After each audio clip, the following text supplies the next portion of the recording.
होणार काय? 1.5-2 वर्ष झाली. 1.5-2 वर्षांनी तो माणूस पुन्हा एकदा आला. माझ्या कशाला डोक्यात आहे? असे किती येतात किती जातात. नेमकं योगायोगानं त्या दिवशी माझाच नंबर तिथं. आणि तो आल्याच्या नंतर बाबांनी लांबूनच पाहिलं त्याला. म्हणजे त्याला बोलवलं. मी आपलं बोलवलं. त्याला बोलवलं. म्हटले बाबांनी ओळखला. तर काय काही काही माणसांची स्मरणशक्ती इतकी दांडगी असते ना, इतकी दांडगी असते. तर माझ्या काल वाचलेल्या ओव्या, अकाल पाठ केलेल्या ओव्या आज ध्यानात राहत नाही. आत्माराम महाराज तुमचं नाव मी म्हणजे बळच आठवणीत आणलंय. कधी कधी मी माझंच नाव विसरतो.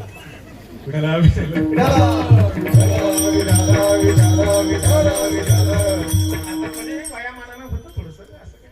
पण ते माणूस आला, शास्त्रीजींची स्मरणशक्ती, त्यांनी ते लगेच ओळखला. आपल्या तुम्हाला म्हणजे हे मी अतिशयोक्ती सांगतो अशातला भाग नाही. तुम्हालाही एक व्यक्ती अशी माहिती आहे की त्या व्यक्तीचं वागणं महाराष्ट्राच्या कोणत्याही कानाकोपऱ्यात ते गेले आणि त्यांचा कार्यकर्ता एकदा त्यांना भेटला आणि 15 वर्षांनी किंवा 10 वर्षांनी पुन्हा भेटला ना, तर ते नावानच हाक मारायची. कोण? गोपीनाथराव मुंडे साहेब. याला म्हणतात स्मरणशक्ती.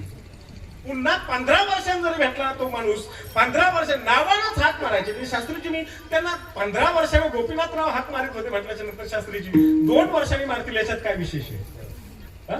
म्हणजे 1.5-2 वर्षांचं अंतर गेलं. माझ्या काही ध्यानात नव्हतं. तो आला, बाबांनी त्याला बोलून घेतले. मी आणल्याच्या नंतर बाबांनी म्हणले तुम्ही त्या अमक्याच गावचे? हो. तालुका वगैरे सगळं ते मग फिक्स झालं. म्हटले काय तुम्ही नारळ घेऊन गेले होते, काय फायदा? हो म्हटले फायदा झालाय ना, तू दाखवायला चालला आणि बायकोला बोलवलं. फायदा दाखवायलाच आणलाय. त्यानं ते पोरग बाबांच्या पायावर मांडीवर म्हणजे तिथं मांडलं, पायावर मांडलं आणि म्हणले याचं नाव ठेवा. आता पुढे काय झालं ते मला भाग नाही, माझा भाग नाही. पण माझा प्रश्न इथे त्या जोडप्याला लग्न होऊन सुद्धा 9 वर्षापर्यंत ज्यांना मूलबाळ नव्हतं त्या जोडप्यानं भगवान बाबांच्या समाधीवरचं शास्त्री बाबांच्या हाताला एक नारळ नेलं. त्यांना 1.5-2 वर्षांनी एक बाळ झालं, एक लेकरू झालं. ते लेकरू त्यांना दिलं कोणी? हा माझा प्रश्न आहे. ते लेकरू त्यांना दिलं कोणी? अगदी बरोबर आहे.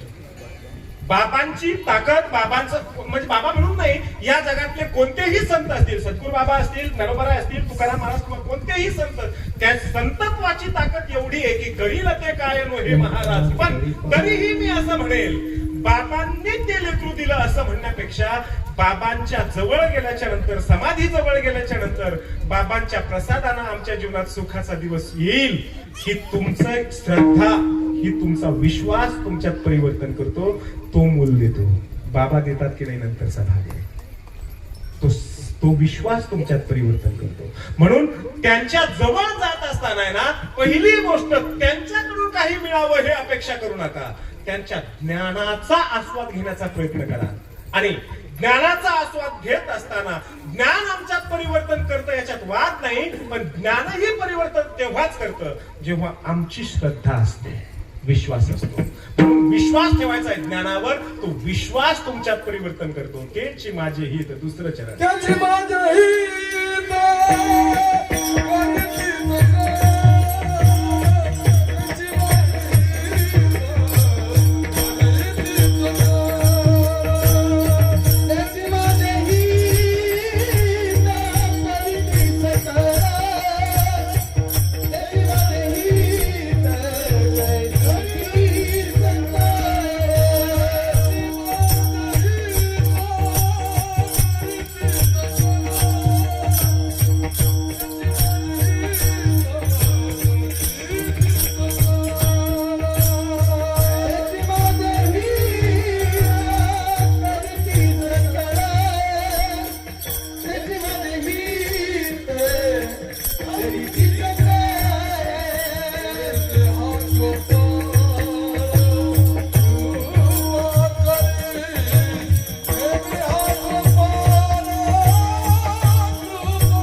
माझे हित करीती सकळ, म्हणजे ज्ञान आणि ज्ञानावरचा विश्वास हेच आमचं हित करतात सकळ.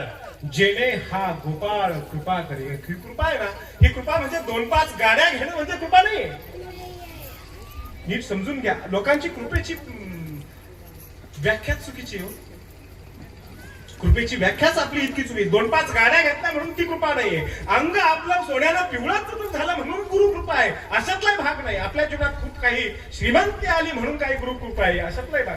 गुरु कृपा, कृपा म्हणजे काय हे 11व्या अध्यायात ज्ञानोबांनी सांगितलं. कृपा म्हणजे काय? तया अनुग्रहाचे तैसे, तैसे तया नाही, तैसे अनुग्रहाचे करणे.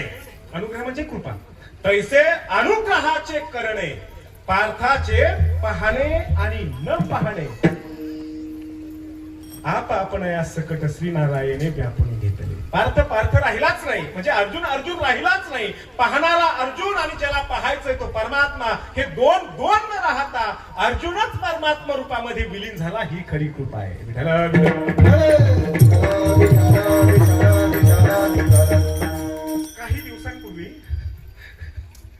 काही दिवसांपूर्वी आत्माराम महाराज, मी फेसबुकावर एक पोस्ट वाचली होती माझ्या एका मित्राची. 2002चा आळंदीमध्ये आम्ही जोग महाराज शिक्षण संस्थेमध्ये एकत्र शिकायला होतो. 2001-2च्या त्या काळामध्ये. 2003-4 ला माझी संस्था मी अर्थात म्हणजे साडेतिसऱ्या वर्षात मी सोडून दिली. आणि 4थं वर्ष पूर्ण झालं नव्हतं म्हणून 4 वर्ष पूर्ण झालेली नसल्यामुळं मी भगवानगडाची संस्था स्थापन झाली आणि मी निघून आलो. 2001-2 ला आम्ही एकत्र शिकलेलो. त्या काळामध्ये आमच्या पाठाला 250 म्हणजे 247 मुलं बसली होती तात्या आमच्या पाठाला. त्या जाणून बुजून सांगतोय 247 हा आकडा एवढ्यासाठी सांगतोय की त्या 247 पैकी तो मुलगा ज्याची मी पोस्ट वाचली गेल्या वर्षी, म्हणजे 2025च्या डिसेंबर-नोव्हेंबर महिन्यामध्ये, 2025च्या गेल्या 2-3 महिन्यांपूर्वी, तो मुलगा 247 पैकी पहिल्या 10ला, 2-5 नंबरनी आम्ही त्याच्या पाठीमागचे, पहिल्या 10ला म्हणजे अंदाजे 6-7वा नंबर त्याचा होता. आणि त्या मुलानं 2025च्या नोव्हेंबर-डिसेंबर महिन्यामध्ये पोस्ट केली फेसबुकवर. ओळख जास्त नव्हती अर्थात, म्हणजे त्याचा नंबर नव्हता, तो कुठला काय हे सगळं जास्त माहित नव्हतं. फक्त एक जुजबी ओळख आमची, एकत्र शिकलेलो. कॉलेजमध्ये कसं असतं, चेहरे माहिती असतात, काही खूप आतलं काही गोष्टी माहित नसतात. तसं त्या क्षणाला तेव्हा आमची थोडीशी जुजबी ओळख झालेली. आणि नंतर 2025 ला ती पोस्ट मी त्याची वाचली. 2004 ला त्याची संस्था सुटली. 25 ला पोस्ट वाचली, म्हणजे वर्ष किती गेले? काय गणित आहे तुमचं? बोला वर्ष किती गेले पोरी हो? 2025 ला पोस्ट वाचली आणि त्याचा आणि माझा संबंध 2004 ला त्यानं संस्था सोडली. 4 ते 25 किती वर्ष गेले मध्ये? यांचे मास्तर कोण आहेत?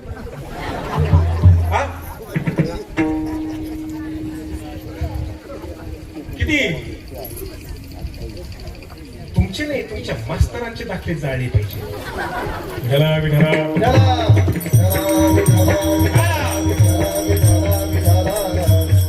साधी गोष्ट आहे ना. 21 वर्ष गेले. 21 वर्ष बरोबर ना? बरोबर का? 2004 ते 2025 किती वर्ष गेले? 21 वर्षांच्या नंतर मी त्याची पोस्ट वाचली. 21 वर्षानंतर पोस्ट अशी होती फेसबुकवर लिहिली, आज हरिभक्त परायण परमपूज्य प्रातस्मरणीय गुरुवर्य आत्माराम महाराज, अमुक नावही लिहिलेलं आहे, माझ्या ध्यानात आहे पण मी सांगत नाही. अमुक अमुक अमुक अमुक अमुक यांच्या कृपा आशीर्वादाने आज मी गाडी घेतली. कृपा आशीर्वादाने आज मी गाडी घेतली. आणि फोटो वगैरे काही टाकलेले नसल्यामुळे इकडून तिकडून प्रयत्न करून करून त्याचा नंबर मी मिळवला. बरं का? सोनवला नंबर मिळवला. आणि बऱ्याच वर्षानंतर आपल्या जुन्या एका म्हणजे जरी तुटकचा असला तरी मित्राला आपल्याला बोलायची एक संधी मिळते. एक अंतःकरणातून समाधान वाटलं.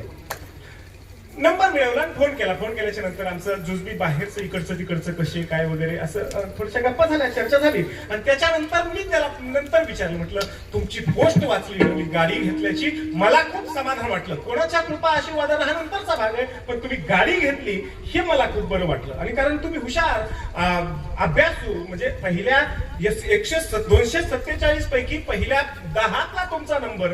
तुमच्यासारख्या माणसानं इतक्या उशिरा गाडी घेतलं हे जरा मला वाईटच वाटलं, पण तरी घेतली हे जरा बरं वाटलं. कोणती गाडी घेतली, मी असा प्रश्न पुढे विचारला, कोणती गाडी घेतली. त्यानं सांगितलं, म्हटले थोडस असं दचकतच सांगितलं, म्हणजे स्प्लेंडर प्लस घेतली. 2004 ते 2025 कोणती घेतली? स्प्लेंडर प्लस घेतली. मला थोडस खिरमुसल्यासारखं झालं, म्हणजे स्प्लेंडर प्लस घ्यायला याला 21 वर्ष लागले. 21 वर्ष लागले स्प्लेंडर प्लस घ्यायला, तेही कृपा आशीर्वादानं घ्यायला. काय मोठेपणानं सांगा बरं. त्याच्यानंतर मी पुन्हा, आता मी 2006 किंवा 7ला स्प्लेंडर प्लस गाडी घेतली होती. त्या काळामध्ये स्प्लेंडर प्लसची किंमत होती 42,000 रुपये. मी पहिल्यांदा जेव्हा नवीन घेतली, मला असं वाटलं की निदान 2006-7ला 42,000 रुपये स्प्लेंडर प्लसची किंमत होती, म्हणून कुतूहल म्हणून मी आपलं उगा विचारलं. आता 2025ला तुम्ही पोस्ट केली स्प्लेंडर प्लस घेतल्याची, तुम्ही म्हणता स्प्लेंडर प्लस घेतली. 2025ला त्या किमती गाडीची किंमत किती, म्हणून असा प्रश्न विचारला. तर तिचं कोटेशन काय, आता तिचं कोटेशन काय 2025ला? तो म्हणला मी नवीन घेतली, मी जुनीच घेतली. स्प्लेंडर प्लस घेतली, त्यातही त्यांनी ती कृपा आशीर्वादानं घेतली. त्यातही पुन्हा ती जुनी घेतली. मला पुन्हा आणखी वाईट वाटलं. सासोलोनी महाराज, पुन्हा वाईट वाटलं. पुन्हा आणखी न राहून पुन्हा विचारलं, ठीक आहे म्हटलं जुनी गावात नाही पण घेतली आहे तुम्ही, ती कधीची आहे आणि ती केवढ्याला घेतली? त्यानं सांगितलं की 2009ची आणि मी 11,000ला घेतली. 2009ची पार भांगारात घालायची स्प्लेंडर प्लस घ्यायला, 11,000ची फार खटारा झालेली स्प्लेंडर प्लस घ्यायला तुला कृपा आणि आशीर्वाद लागतात. प्रश्न असा आहे, तुझं कर्तृत्व काय, तू काय केलं? आणि असल्या 2009च्या अशा खटारा कुठल्या तरी एखाद्या गाडीत अडकवणं, याला जर तुम्ही कृपा म्हणत असाल ना, अमुक अमुक अमुक यांच्या कृपा आशीर्वादानं आज मी गाडी घेतली, ही कृपा आणि आशीर्वाद नाहीयेत, हा बावळेपणा आहे. याला जर तुम्ही कृपा आणि आशीर्वाद असं म्हणत असाल ना, आपल्या इतके वेळे आपणच आहे. कृपा आणि आशीर्वाद हा नाहीच आहे. कृपा, संतांची कृपा काय माहिती आहे? कृपादान केले संधी कल्पांती सरेना, कल्पांती सरेना, कल्पांती सरेना. कृपादान केले संधी कल्पांती सरेना, कल्पांती सरेना, कल्पांती सरेना.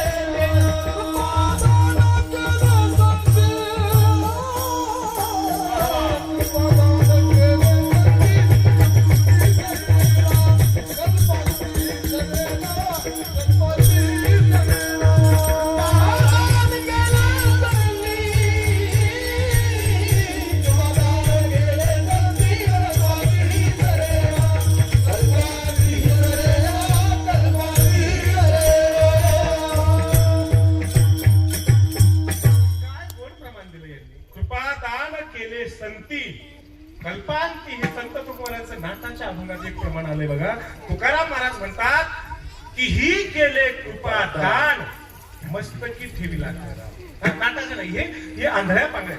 ती ही केले कृपा दान, मस्तकी ठेविला. ती ही केले कृपा दान, मस्तकी ठेविला.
साधू संत मायबाप जेका दयेची सागर, भावाचे मुख्य स्थान, भक्तीचे माहेर, ही केले कृपादान. तिसरा तुकडा आहे, ही केले कृपादान. तिसऱ्या तुकड्यातून सुरू करतात. It's my style. विठाला विठाला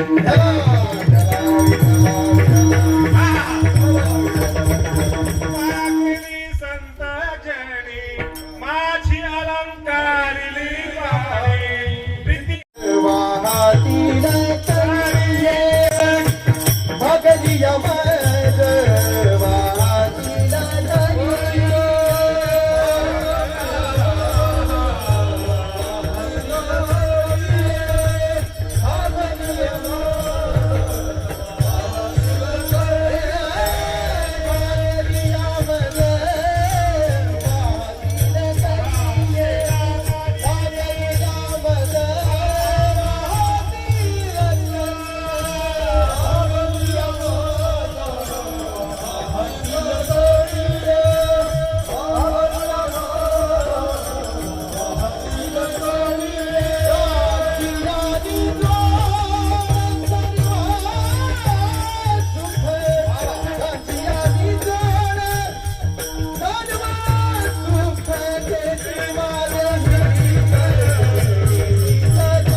मग म्हणजे भागल्याच्या नंतर, थकल्याच्या नंतर, दमल्याच्या नंतर वहातील कडिये त्यांची आले जोडे सर्व सुख त्यांची माझे हित.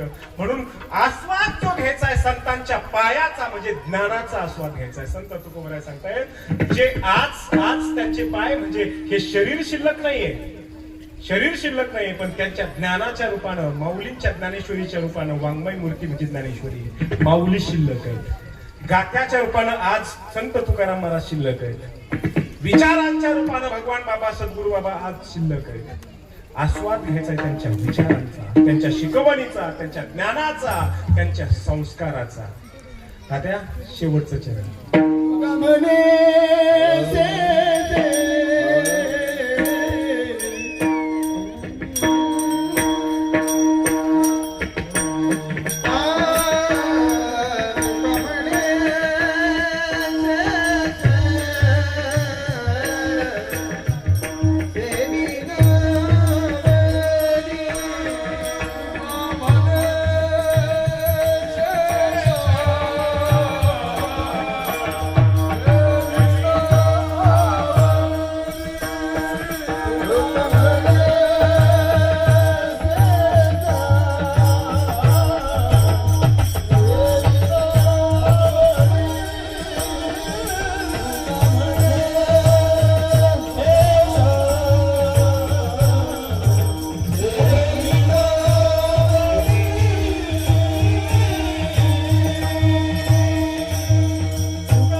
आवडी, शेष म्हणजे ज्ञान, राहिलेलं ज्ञान, संस्कार, विचार. तुका म्हणे शेष सेवीन आवडी वचन न मोडी बोली येते, तेच माझे हित करीती सुका. म्हणजे ज्ञानच आपलं हित करेल. जेणे हा गोपाळ कृपा करी. तुमचे मी सर्वांचे मनपूर्वक आभार मानतो. ही सगळीच मंडळी, मृदंगवादक, माईक सिस्टम, आपण सर्वच जण या कार्यक्रमाच्या निमित्तानं ज्यांनी मला तुमच्या समोर उभं केलं, आमचे मित्र श्री गोरखजी बडे यांच्या माध्यमातून मी या ठिकाणी येऊ शकतो. मला असं चांगलं आठवतंय की 5-7 वर्षांपूर्वी काहीतरी मी त्यांच्याच माध्यमातून तुमच्या गावातल्या सप्ताहामध्ये एक कीर्तन केलेलं आहे, मला चांगलं ध्यानात आहे. आणि त्यावेळेला नंदन बाबा मला असं वाटतं असे कोपऱ्यात कुठेतरी एका खुर्चीवर बसलेले होते. आज ते शिव झालेत आणि त्यांचं मंदिर या ठिकाणी स्थापन झालंय. हे आपल्या सगळ्यांसाठी खेदाची बाब जरी असली तरी सुद्धा वस्तुस्थितीचा स्वीकार करणं हे आपल्यासाठी गरजेचं असतं. आलेला प्रत्येक माणूस जाणारच असतो, मग ते ज्ञानोबा, भगवान बाबा, काय संत तुकाराम महाराज, नामदेव महाराज, कृष्ण, राम, कुणीही असला तरी सुद्धा त्यांना या जगाचा निरोप घ्यावाच लागतो. तो माध्यम घेऊन असेल, कोणी समाधीनं घेईल, कोणी वैकुंठ गमनानं घेईल, पण जगाचा, या मृत्यू लोकाचा निरोप मात्र सगळ्यांना घ्यावाच लागतो. तसं गेल्या 2-3 वर्षांपूर्वी, नेमकं मला जरी माहीत नसलं, ज्ञात नसलं तरी 3 वर्षांपूर्वी नंदन बाबांनी या जगाचा निरोप घेतला आणि ते शिव झाले. आज त्यांच्या समाधीच्या रूपात ते आपल्या समोर आहेत. असं याही भूमंडळा कीर्ती माझी, याही भूमंडळा कीर्ती माझी, याही भूमंडळा कीर्ती माझी, याही भूमंडळा कीर्ती माझी.